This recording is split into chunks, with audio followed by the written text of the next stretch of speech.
Essa é só de vocês, hein? Vai! Senhor,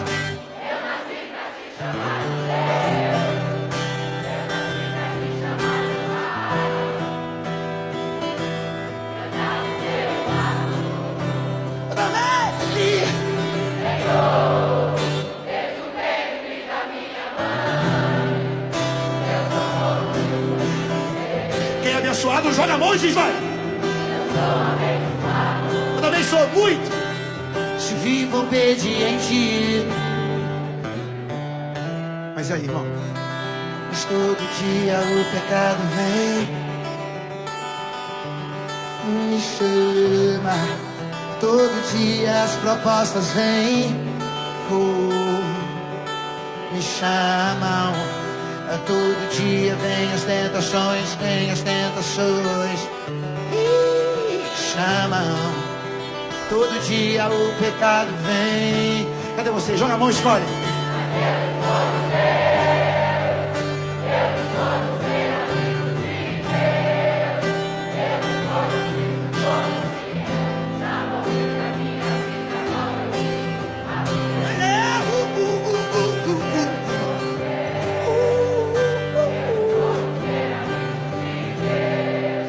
Eu escolho Cristo todo dia. Já morri pra minha vida e agora eu vivo a vida de Deus. Joga pro céu, né? Senhor, eu nasci pra te chamar de amor. Dançando com o Espírito Santo.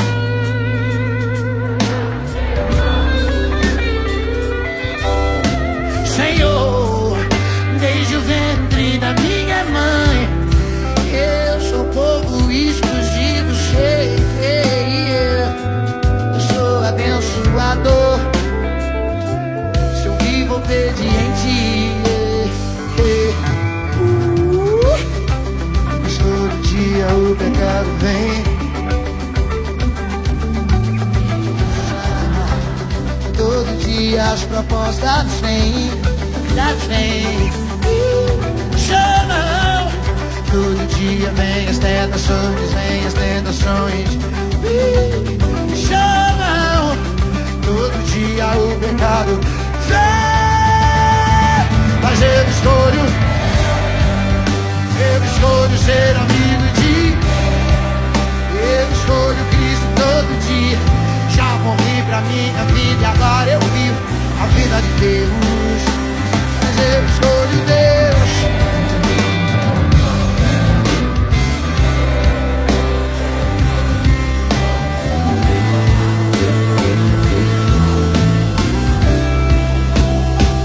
Mas eu escolho Deus. Ser amigo de Deus.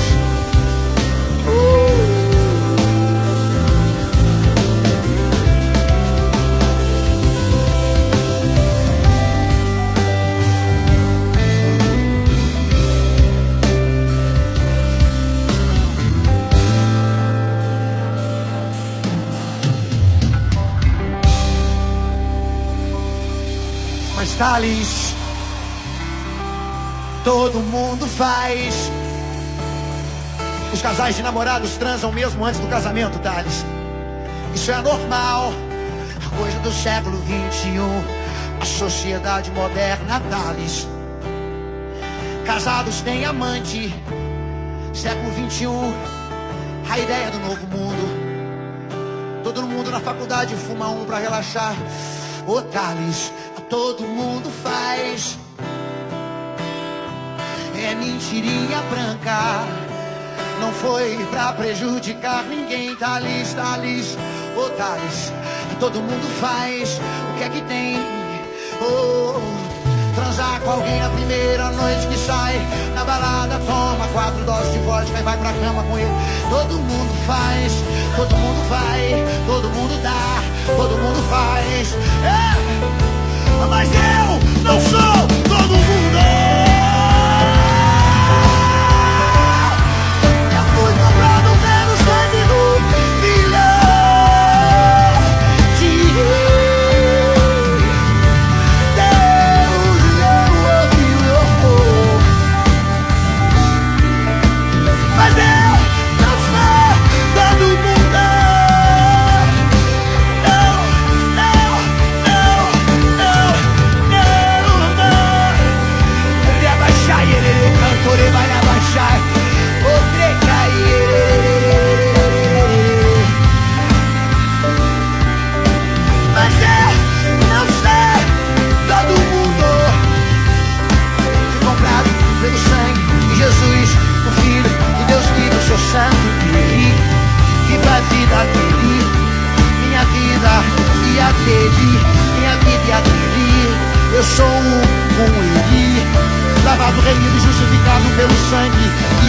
ressurreição.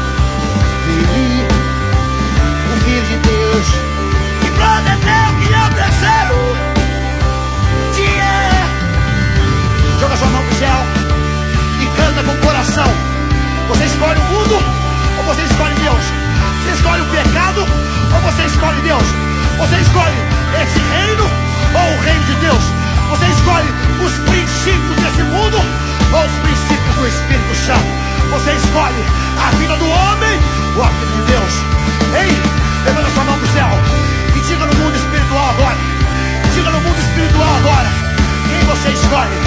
O diabo perdeu. O diabo perdeu.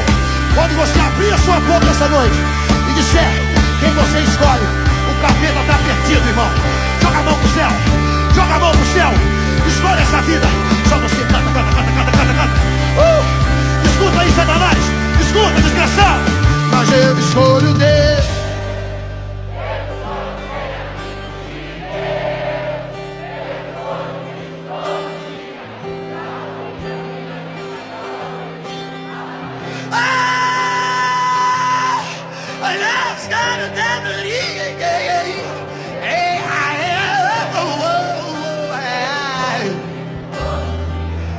Eu já morri pra minha vida e agora eu vivo a vida de Deus.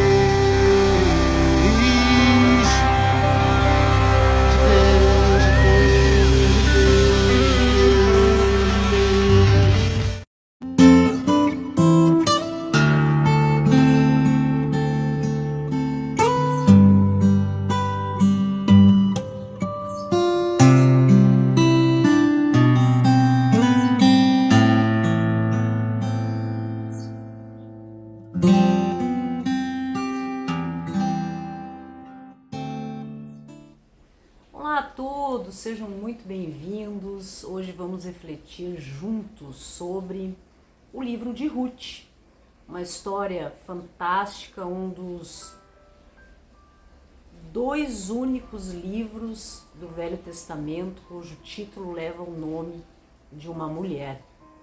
Por que será? Não é mesmo? O livro de Ruth é um trabalho brilhante de arte teológica que nos convida a refletir sobre a questão de como Deus está envolvido nas alegrias e dificuldades do dia a dia das nossas vidas. Há 3 personagens principais no livro: Noemi, a viúva, Ruth, a moabita, e Boaz, o agricultor israelita. E sua história é contada em 4 capítulos que são projetados lindamente. Vamos nos aprofundar e ver como tudo se desenvolve. O capítulo 1 começa com essa frase: nos dias em que os juízes decidiram. E isso nos lembra dos dias muito sombrios e difíceis do livro de Juízes. E aqui encontramos uma família israelita em Belém lutando para sobreviver à fome. E assim, em busca de comida, eles se mudam para a terra de Moabe, antigo inimigo de Israel.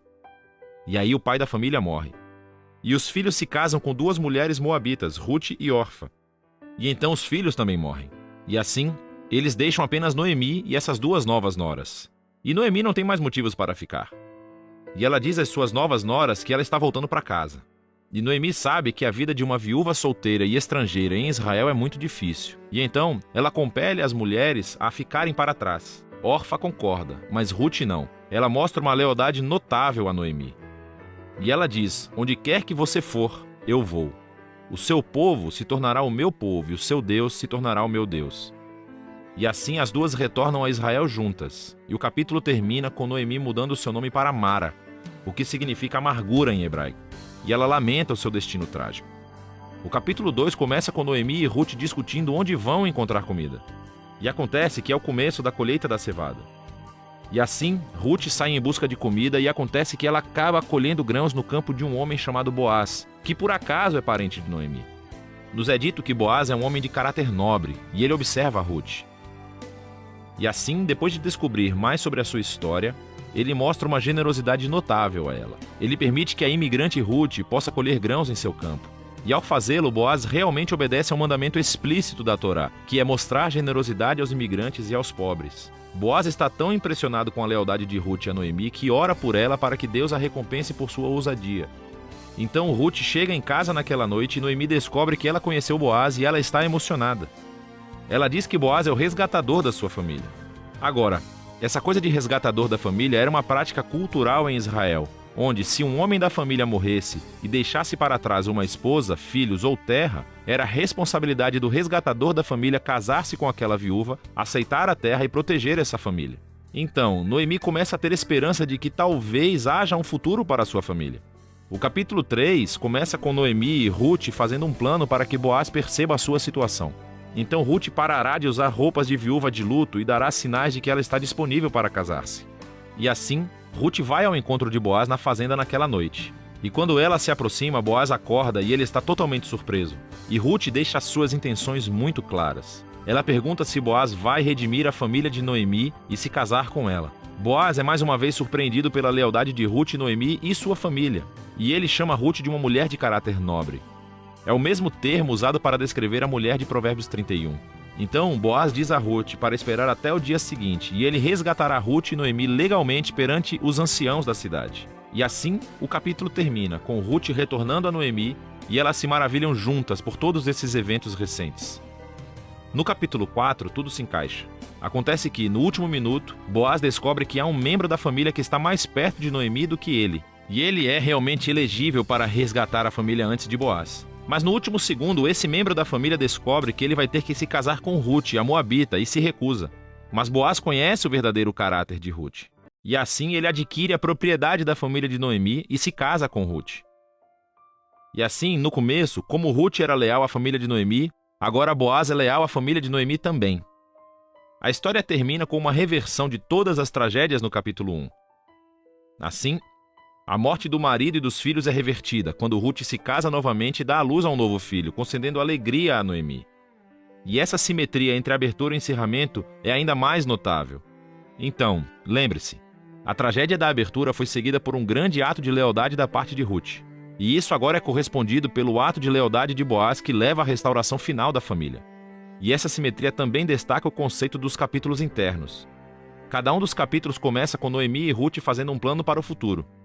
E isso é seguido por um encontro providencial entre Ruth e Boaz, e cada capítulo termina com Noemi e Ruth regozijando-se com o que aconteceu. Essa história é projetada lindamente, e esse conceito realmente se conecta com uma característica realmente interessante da história, que é o fato de haver pouca menção de Deus. Claro, os personagens falam sobre Deus algumas vezes, mas o narrador nunca menciona Deus fazendo algo diretamente na história. E esse é o seu brilhantismo, porque a providência de Deus está em ação por trás de cada cena dessa história, tecendo as circunstâncias e as escolhas de todos esses personagens. Então, a tragédia de Noemi a leva a pensar que Deus a está punindo. Mas, na verdade, a história toda é sobre a missão de Deus de redimir ela e a sua família. Ele está fazendo isso através de Ruth, através de sua ousadia e lealdade, que traz cura para a vida de Noemi. Mas não sem Boaz, que é um agricultor prático, cheio de generosidade e lealdade. E assim, Deus usa sua integridade combinada com a ousadia de Ruth para salvar Noemi e a sua família. E assim, essa história explora de maneira brilhante a interação dos propósitos e da vontade de Deus com a decisão e a vontade humanas. Deus entrelaça a obediência fiel do seu povo para realizar os seus propósitos redentores no mundo. E isso leva ao final verdadeiro da história.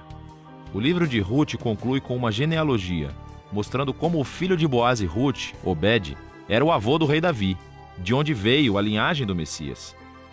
E assim, de repente, esses eventos aparentemente mundanos e comuns nessa história estão entrelaçados na grande história de redenção de Deus para o mundo inteiro. E assim o livro de Ruth nos convida a considerar como Deus pode estar trabalhando nos detalhes muito comuns e mundanos das nossas vidas também. E é disso que trata o livro de Ruth.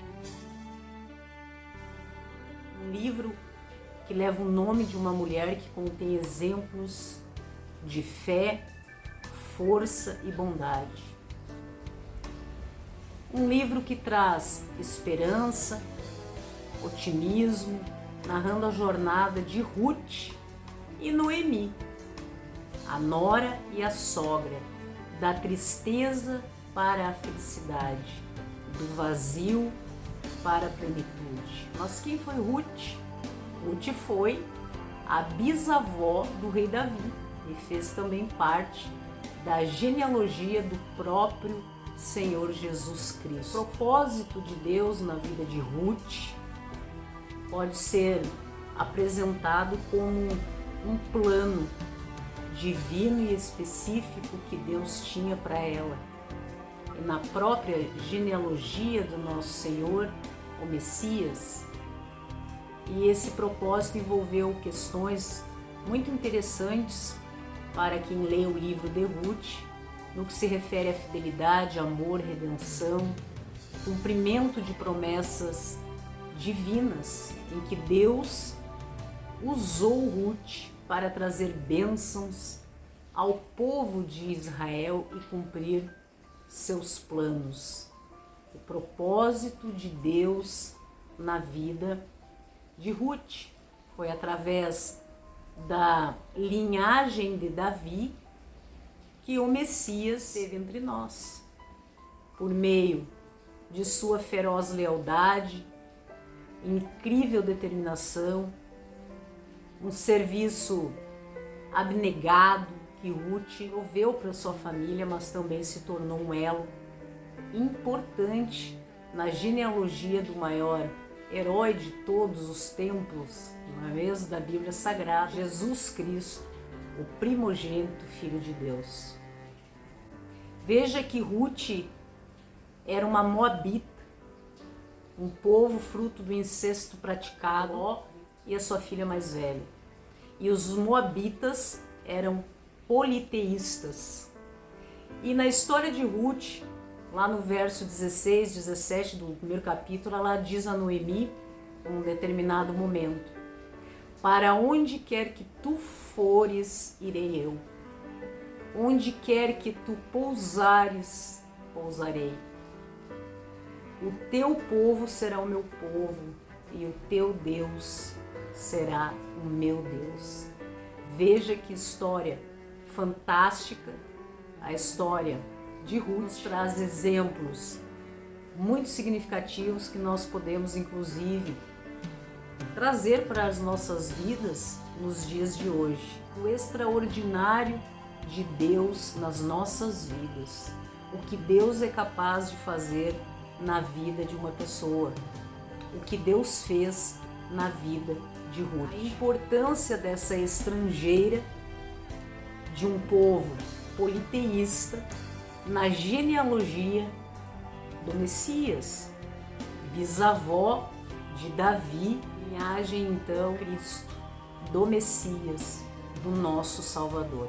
No dia de hoje gostaria de refletir com vocês sobre algo muito interessante que todos nós passamos nas nossas vidas: escolhas. Juntamente com as escolhas que nós vamos determinando as nossas vidas, nós temos sonhos. Então a gente passa a compreender que nas nossas vidas, os nossos dias nem sempre são constituídos de sonhos que nós temos, mas sim pelas escolhas que nós fizemos nos nossos dias.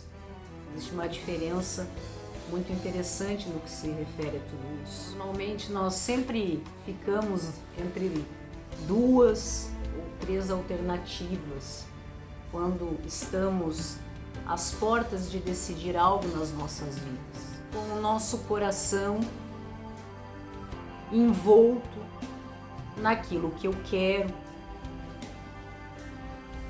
em contrapartida com aquilo que eu posso,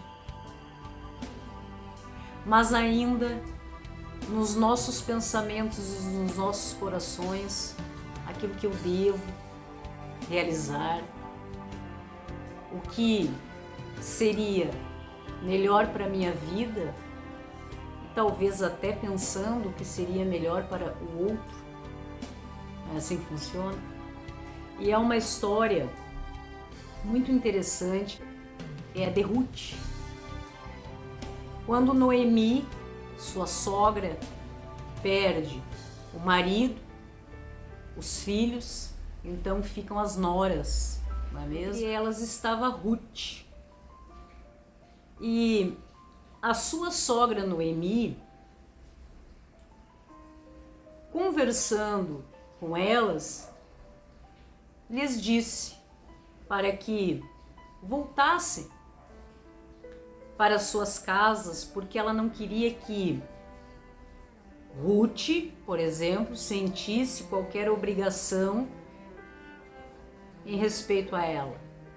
No que se refere à sua sogra, apesar da sua grande perda, no que se refere ao próprio marido, os filhos, algo muito pesado para aquela época. Se hoje ainda é, imaginemos nós uma circunstância dessa natureza naquela época. Então que seria importante para Ruth, de repente, retornar para sua família, para os seus pais, recomeçar uma nova vida, não é mesmo? Mesmo naquela circunstância de luto, de grande necessidade e de uma realidade bem complexa. Até os dias de hoje, imaginemos nós naquele tempo. E Ruth sabia muito bem que ficando com Noemi provavelmente significaria viver em uma terra estranha, não é mesmo? Como viúvas. Noemi, do próprio marido, estava em luto, perdeu os filhos, dentre eles um era marido de Ruth, então ficaria Ruth e a sua sogra, ambas viúvas em uma terra estranha. Circunstâncias que eram bem complexas, principalmente naquele tempo, e elas tinham consciência de que não casariam novamente, um judeu jamais lhes tomariam como esposas, já que o casamento era algo muito importante também naqueles tempos, né? Mas Ruth tinha realmente autonomia para escolher. Retornar à casa dos pais, começar sua vida, abandonando Noemi, a sua sogra, ou continuar com ela. E Ruth escolheu atender às necessidades de Noemi em vez de servir a si mesma, a sua vida, como seriam os seus dias dali em diante. Então Ruth seguiu adiante para desempenhar um papel significativo na história judaica, tornou-se uma ancestral de Jesus. Essa história está no livro de Ruth. Há um livro que nós temos na Bíblia Sagrada, que conta a história de Ruth. Também nós temos referência no livro de Mateus. Então veja que qual é a melhor escolha para as nossas vidas? Neste caso de Ruth, em que há realmente uma reviravolta nessa história e grandes coisas acontecem na sua vida, o extraordinário acontece na sua vida, em que ela escolheu não servir a si mesma, mas servir a sua sogra, ao outro, a dor do outro. Veja que ela estava passando por uma dor tremenda do luto do seu esposo. Mas observa que aquela mãe, a sua sogra, também estava passando por um luto do seu marido e do seu filho, esposo de Ruth. Mas Ruth também estava sofrendo a perda do seu esposo. E veja como nós paramos para observar, isso acontece até nos dias de hoje, pessoas que guardam a sua dor no bolso para servirem as outras pessoas, e coisas extraordinárias acontecem. O amor a Cristo nos dias de hoje realmente também motiva decisões e escolhas muito importantes nas nossas vidas. Há um versículo muito bonito no livro de Ruth que diz o seguinte: aonde quer que fores irei eu. E onde quer que pousares, ali pousarei eu. O teu povo é meu povo, e o teu Deus é meu Deus. Eu acho muito linda essa passagem que nós vemos no livro de Ruth, em que nós observamos e passamos a compreender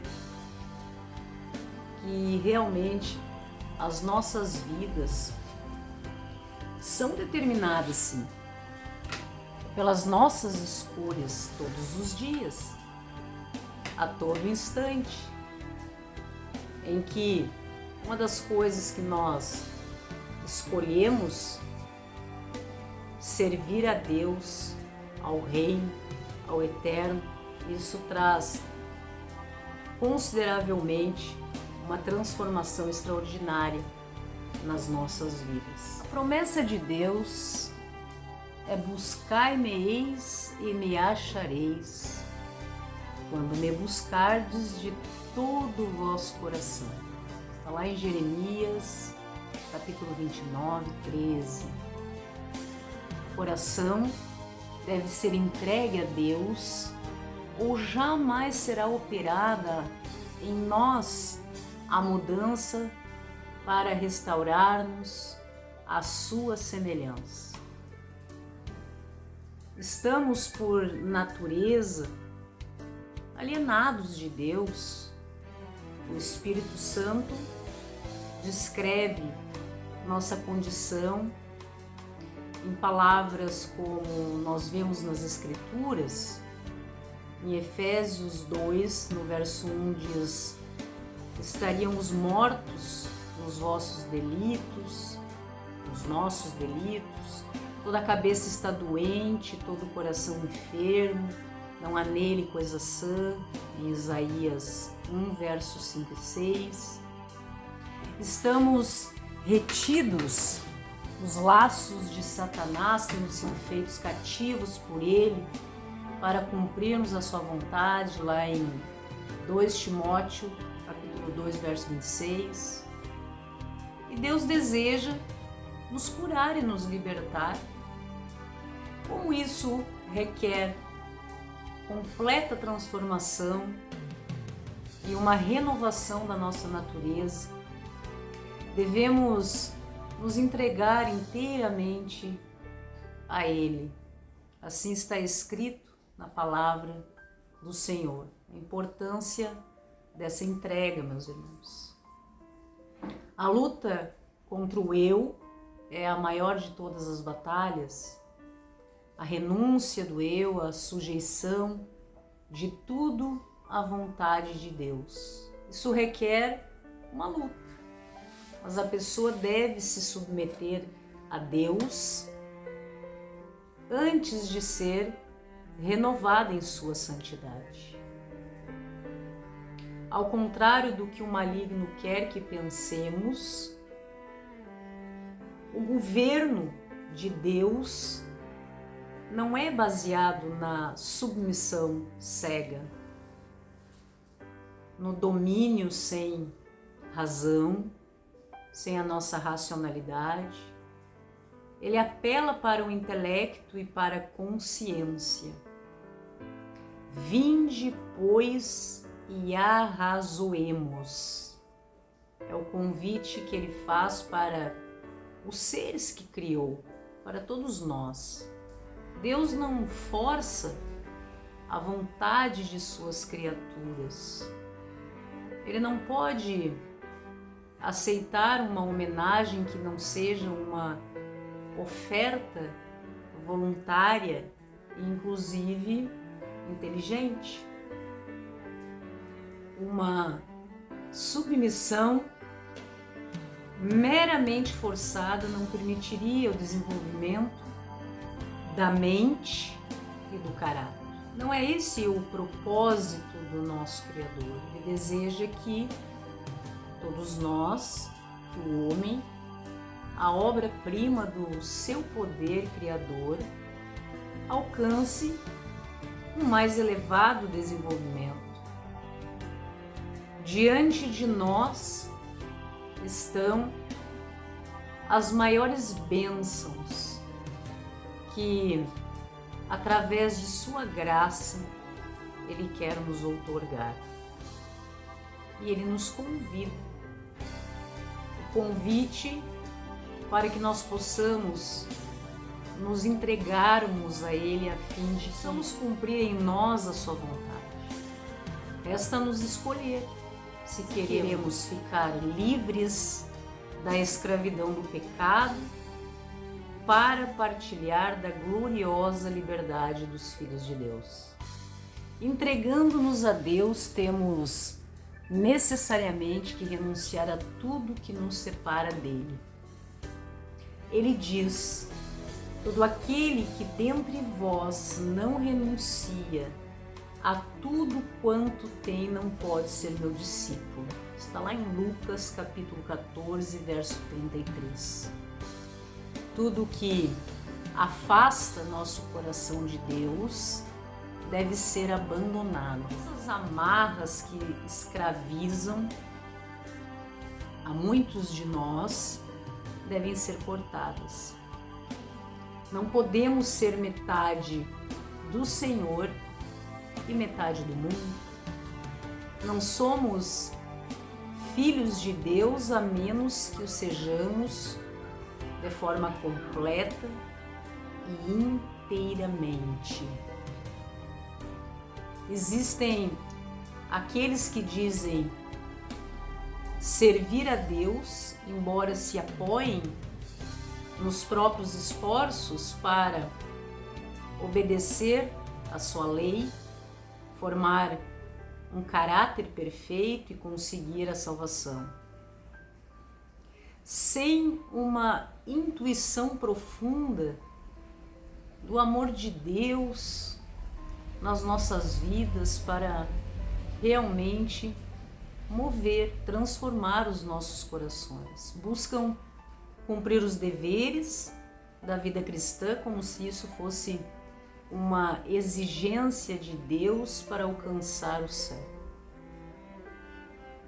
Uma religião que pensa que age dessa forma não está pautado nos valores cristãos que nós buscamos tanto.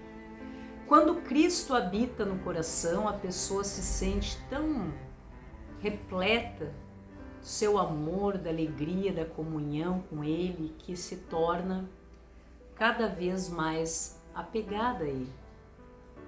Ao contemplá-lo, o próprio eu é esquecido. Deus é a prioridade. O amor a Cristo é a motivação certa para a ação, nós proceder como agimos. Os que sentem o amor de Deus não perguntam qual é o mínimo que podem fazer para cumprir o que é agradável ao Senhor. Não perguntam qual a regra mais de acordo apenas com esse intuito, mas o seu desejo é andar em total harmonia com a vontade do Redentor. Com sinceridade, renunciam a tudo e se manifesta interesse proporcional ao valor do objeto que buscam. Dizer ser cristão sem sentir esse amor profundo é falar de maneira vazia, formal, extremamente penosa. Você julga ser um sacrifício muito grande renunciar às coisas deste mundo por Cristo? Pergunte a si mesmo: o que Cristo fez por mim? O Filho de Deus deu tudo: a vida, o amor, o sofrimento para a nossa redenção. Será possível que nós, indignos objetos de tão grande amor, não queiramos entregar-lhe inteiramente o nosso coração? Durante toda a nossa vida, temos sido participantes das bênçãos da sua graça e por essa razão, por esse motivo, não conseguimos muitas vezes perceber plenamente a extensão da nossa ignorância, tudo aquilo que nós ignoramos, a miséria de onde nós fomos salvos. Seremos capazes de olhar para aquele a quem nossos pecados, os nossos pecados perfuraram e ainda menosprezar todo o seu amor e sacrifício? Contemplando a infinita humilhação do Senhor, da glória, iremos ainda reclamar por não poder ganhar a vida eterna, senão à custa de conflitos, humilhação própria? Diante da pergunta de muitas pessoas cheias de orgulho, por que preciso me arrepender, me humilhar, antes de ter a certeza que sou aceito por Deus? Eu aponto para Cristo.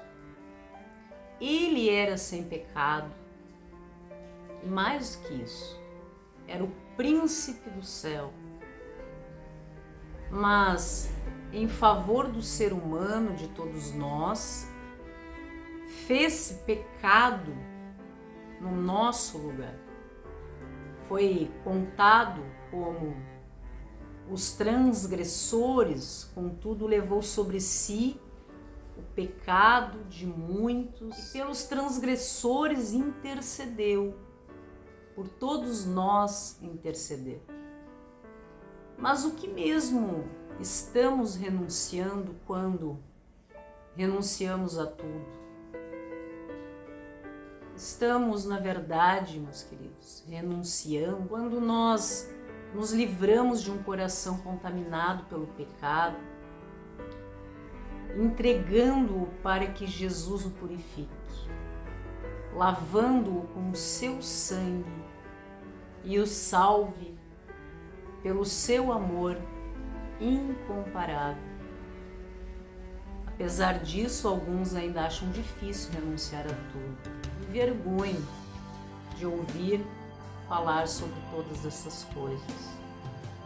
Deus não pede que nós renunciemos a coisa alguma que traga benefícios para nós.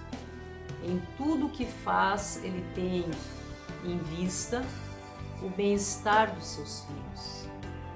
Quisera eu que todos os que não aceitaram a Cristo pudessem perceber que Ele tem coisas incomparavelmente melhores para oferecer. O que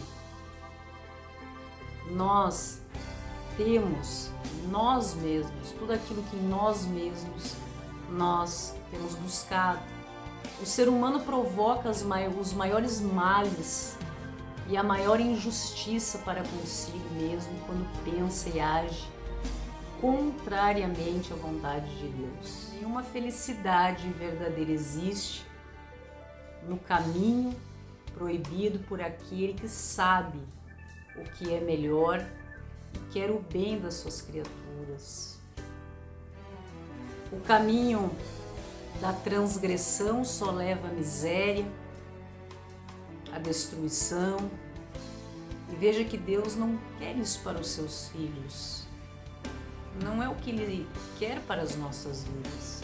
É um erro pensar que Deus tem prazer no sofrimento dos seus filhos. Todo o céu está interessado na felicidade do ser humano. O nosso Pai Celestial não impede que qualquer de suas criaturas experimente momentos de alegria.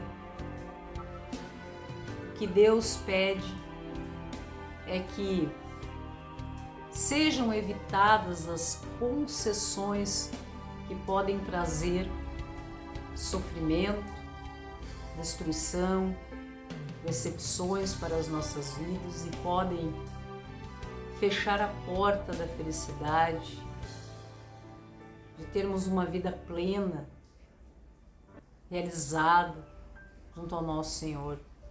O Redentor do mundo aceita as pessoas como são, com todas as suas mazelas, necessidades, imperfeições e fraquezas, que todos nós somos passíveis neste mundo. Ele não só purifica do pecado, concede redenção pelo seu sangue, como também satisfaz os anseios do coração daqueles que consentem em carregar o seu fardo e tomar o seu jugo. Seu propósito é dar paz e descanso a todos os que vão a Ele em busca do pão da vida.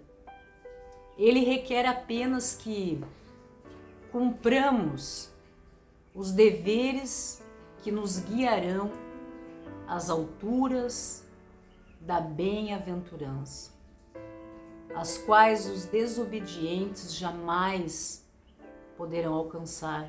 A verdadeira felicidade é ter Cristo, a sua esperança de glória nos nossos corações. Muitos perguntam como devo fazer a entrega do próprio eu a Deus. Mas você deseja se entregar a Ele? É esse a tua vontade, mas não tem força muitas vezes moral, é escravo da dúvida, controlado pelos hábitos da sua vida, errante nessa terra. Suas promessas e resoluções são como palavras escritas na areia. Você não consegue controlar os pensamentos, os impulsos e afeições. O conhecimento das suas promessas não cumpridas e dos votos violados enfraquece a sua confiança na própria sinceridade, fazendo que você pense que Deus não pode aceitá-lo.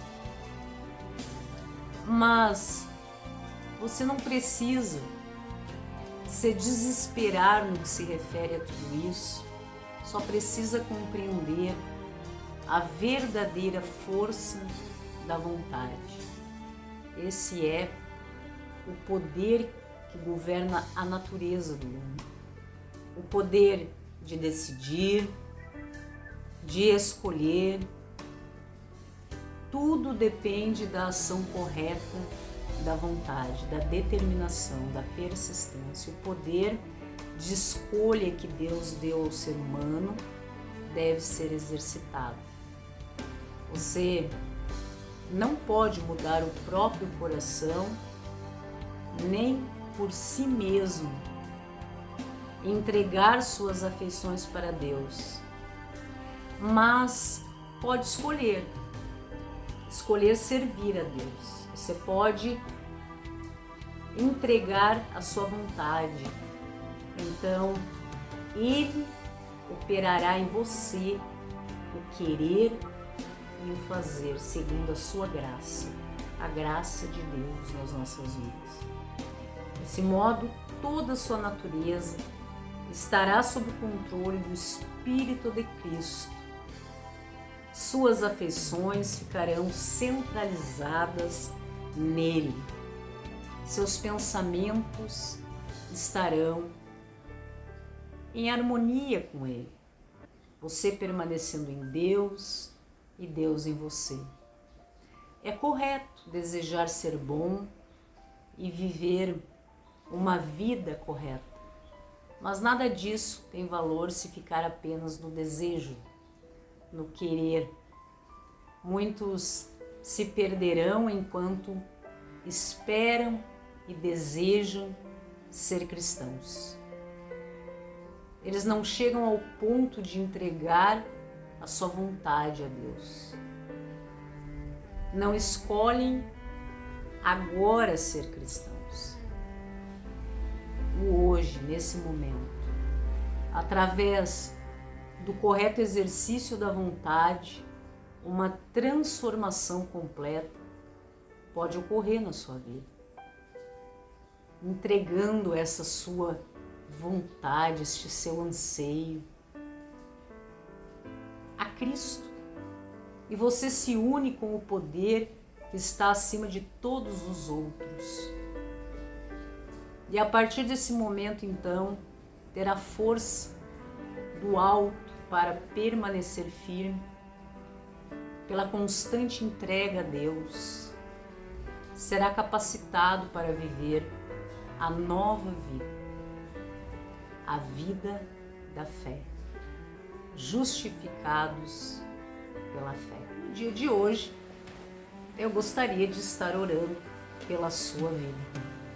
Amado Deus, nosso Mestre Jesus, como é bom podermos estar contigo, Senhor, atendendo ao seu chamado nesse trabalho missionário de levante do Evangelho através das nações, Senhor.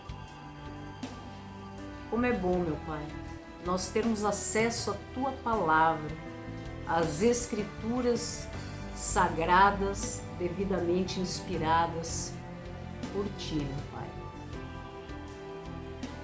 Em que até os dias de hoje nos apresenta tantos exemplos de amor, misericórdia, fidelidade, esperança para as nossas vidas.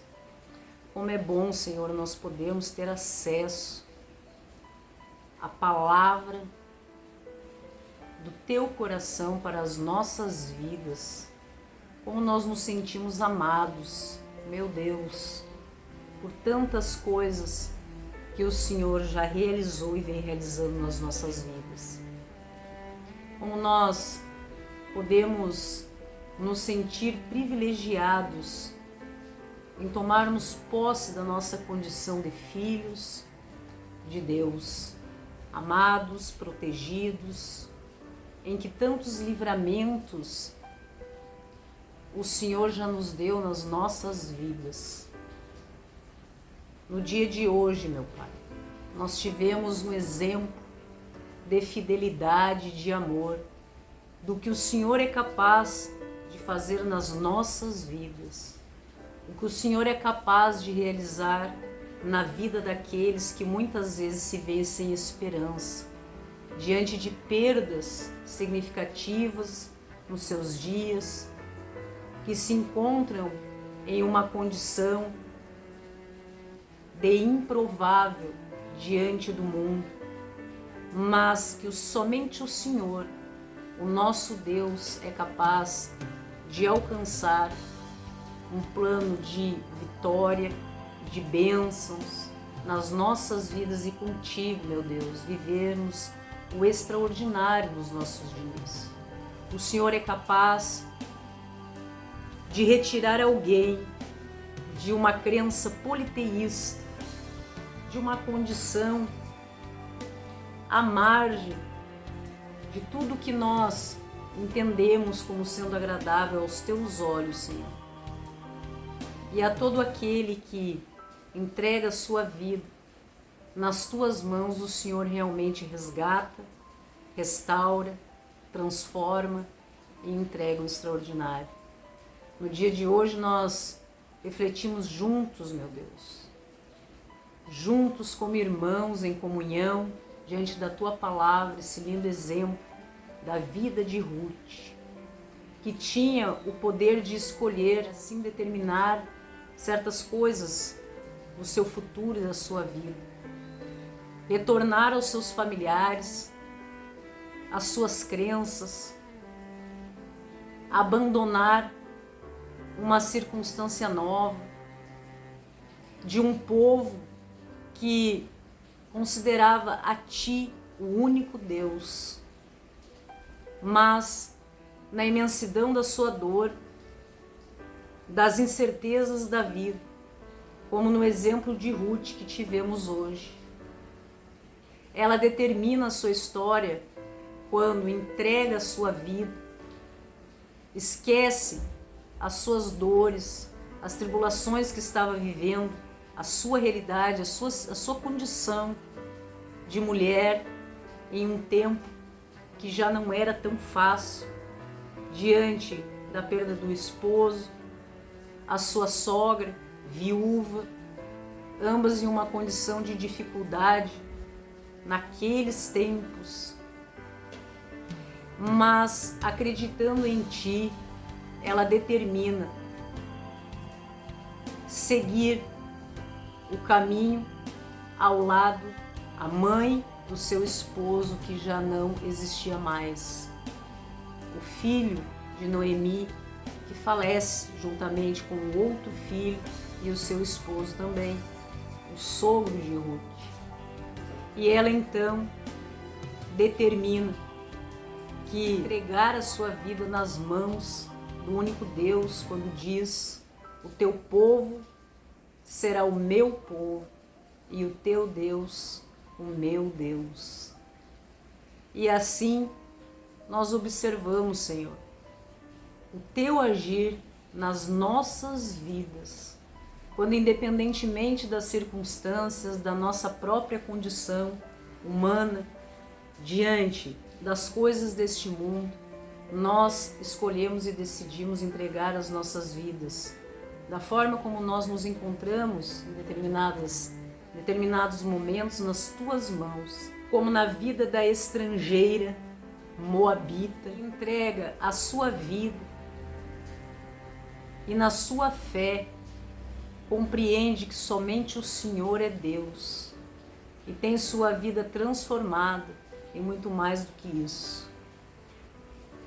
Aquela moabita improvável se torna bisavó de Davi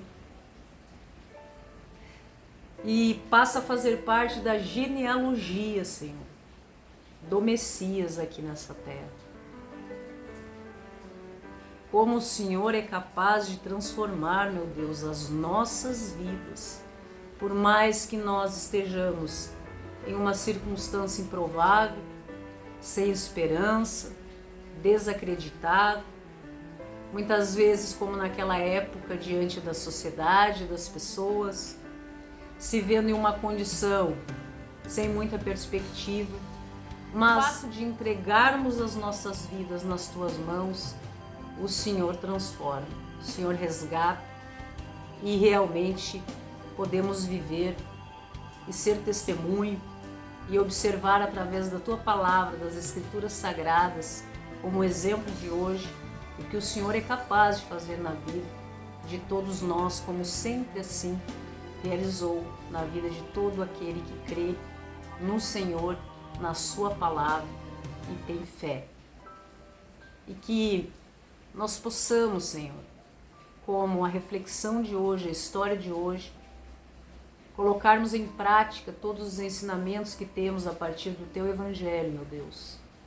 Dos ensinamentos que o Senhor nos apresenta, dos exemplos que o Senhor nos traz, de superação, de resiliência, de persistência, de força, em que somente o Senhor é capaz de curar corações, restaurar vidas e fazer com que nós possamos viver realmente o extraordinário. No dia de hoje nós queremos orar pela vida de todos os irmãos que estão conosco, que fazem com que esse trabalho missionário realmente aconteça, possa chegar ao coração das pessoas e o Senhor realizar a obra nas nossas vidas e de todo aquele que tem acesso à sua palavra, meu Deus.